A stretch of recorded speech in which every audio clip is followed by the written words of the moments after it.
Late Night Health continues. I'm Mark Alyn, along with the insane Daryl Wayne, and we're going to take a look at suicide with Danny Schuck. He's written a book called A Glass Half Empty or Half Full. This is, I guess, this book, Dan, as we talk about it, is a way of you celebrating your partner's life and ultimately her death by suicide. Am I correct? That's right. It was kind of something I was making for her. It was a gift book I was making for her before her suicide. It was just, she passed away right at the beginning part of February, and this was going to be a Valentine's gift to her.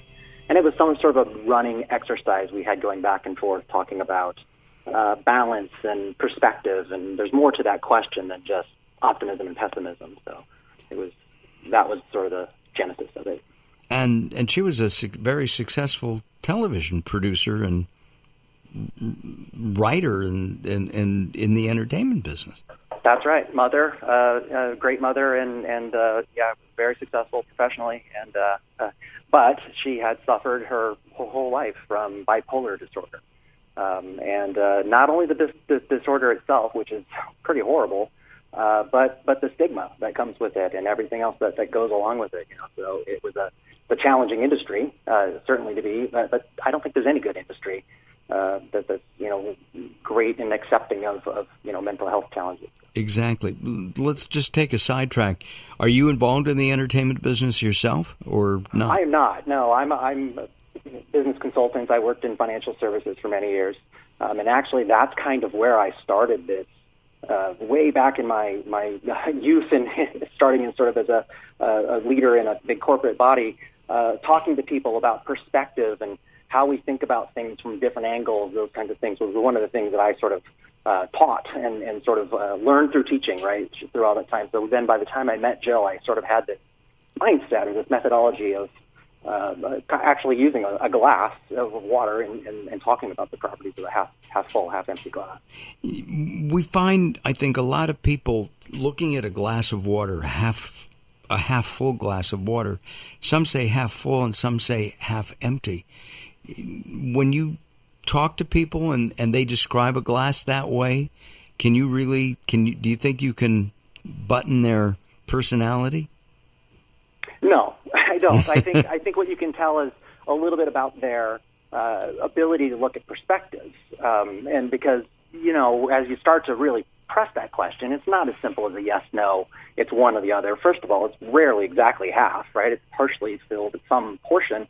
And then, we start talking about, well, what's in the glass? That matters a lot, too. And obviously the glass, when we're talking about this, is our life, right? And people don't use this analogy to talk about most other things. There are aspects of your life, but it's some aspect of your life that you're talking about. And it's really talking about, well, what's in your glass? And, is it good to have a very full glass? That's kind of got a lot of risk to it. If you've got a very full glass, a very empty glass is obviously not good. So it's just those sort of perspective things to talk about. There might be value to having a half-empty glass. There might be value to, there might be some jeopardy to having a very full glass. Those sorts of mind games or sort of mental exercises are helpful. Certainly was helpful for Jill, and I found it helpful with everybody. So I just wanted to get this out. And sure, I'm doing it also to raise some money, as the proceeds are going to benefit a foundation where I have a charity in Jill's honor that I'm trying to raise some money for. Now, we would love to help with that and share that information. So we'll talk to you about that later on. We'll, of course, mention the charity today. What are the downfalls of having a glass completely flowing over? Well, there's no room. What you lose in that equation is you lose opportunity. That space that exists in the glass when it's partially full is room to put more things in. And so a lot of us have to manage our glass. It's that balance of saying, well, what am I putting in my glass? What is getting put in my glass? I don't get to choose everything that gets poured in my glass. Things that come from other people, come from other places. Death and taxes, right? There are things that you just got to live with. And so right. Those are the things that you've got to manage too in your glass. And sometimes you actually have to make space. You have to do something to say, listen, my glass is going to overflow here. What am I going to do about that? What am I going to, sacrifice? What am I going to, get rid of excess baggage? Those kinds of things.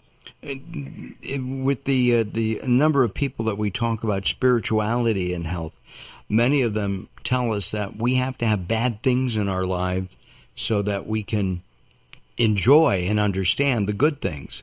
It's kind of what you're saying here too. If we have everything we want, what else could we want? Why else go on, right? That's it exactly. Yeah, it's a perspective. It's really about relativity, right? Of can you tell the earth is moving while you're standing on it? No, of course you can't. But we all know it's true.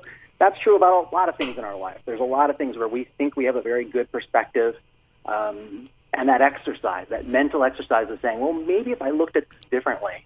I actually think it's something that we need societally in a broad way right now. But it certainly is something that at least breaks the cycle when you're in a depressive cycle or even a manic cycle. These are the kind of things that will maybe break the cycle a little bit, is to just sort of use this exercise to think about what's really true or what are different ways of looking at the same class. And I know this is still fresh because it's just been months since she passed, but tell us about Jill. Share some of your insights into, her ups and her downs. Well, Jill was a wonderful person. Sure, everybody who met Jill loved her, and it made her, very successful in her business as a film producer. She was also, she could be very driven and very focused on one thing, which was a little bit of leaning into her disorder, right? I think you see this a lot where people who have a manic disorder sometimes find some value in the mania, right, of being very productive and those kinds of things.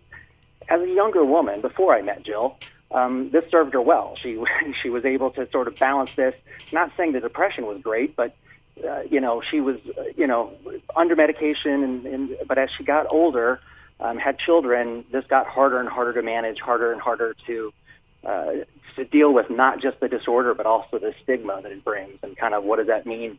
How do you teach your children about this? And all those kinds of things got to be more and more pressure on her. So, by the time I met her, she was really struggling with this. I knew her for 5 years. We lived together, and we're kind of helping her get reunited with her children from her previous marriage. And so that was all very stressful, and it really just got to be too much for her ultimately. And one of her films, of course, is Mean Girls, which the film just was translated into a Broadway show. Yeah. Right. She, like I said, she was a quite accomplished, well known in the industry. She's not a celebrity or anything like that, but very, very accomplished. Knew a lot of people. She really, encouraged me and inspired me out of my shell. I'd love to write and do these kinds of things, and she's really been, the person that was encouraging that kind of thing. So, really a great person. What I have to talk about is the fact that this is a children's book for grown-ups, but it's also geared for kids, isn't it? It's really for everybody. The format of it is this simple. As we were talking about before, this is kind of a complicated topic, and you can get lost in it. So it's really, bringing us all back to that childlike. Let's look at it simply. Now, my editors on this book were my two 11-year-old twins. They were the ones that were helping me look this over. So certainly, I've got that sort of. It's helpful for children. They learned a lot doing that with me. But it's not necessarily just geared for them. And I think there might be some of this that is meaningful to people at different parts of their life. So it's the sort of thing you could read maybe 5 years later and say, oh, there's something new I'm picking up from that. It's an exercise, like I say. It's really more of a mental exercise. We do physical exercise for the body to help our physical health, and this is kind of a mind exercise to help the mental health. When you met Jill, did you know at first that she had the disorder, or did she keep that from you? She kept it from me for a few days. So we met at the Magic Castle. It's kind of Milt love at first Larson's sight, Hangout. Fantastic Okay. story. Yeah. We, who meets at the Magic Castle, but that's Right. where we met. And she, at the time, unbeknownst to me, had, we were just both coming through divorces, and at the time, I didn't realize and didn't know that she had just been in the psychiatric ward. She had just been under a pretty major manic episode. Now, in the first months, as we got to know each other, she talked to me about that, and lo and behold, my family has a history of this as well. My mother was, or my grandmother was hospitalized in the 40s and 50s for this, back when this was a sanatorium sort of thing, and shock treatment was the order of the day. So this is sort of something that, mental health advocacy and awareness of, this is not something we should stigmatize as something I already came into the relationship with. And then, there was a lot of helping Jill, the person I loved, with this disorder. Our guest is Dan Schuck, and he has written a book called The Glass Half Empty or Half Full, a children's book for grown-ups. He is donating the proceeds from the book to a nonprofit. You can find out more about the book and about Dan and about his girlfriend at glasshalfquestion.com, glasshalfquestion.com. Danny and I are going to take a little time out. When we come back, we will continue our conversation. Don't go away. Late Night Health continues. Visit us at latenighthealth.com.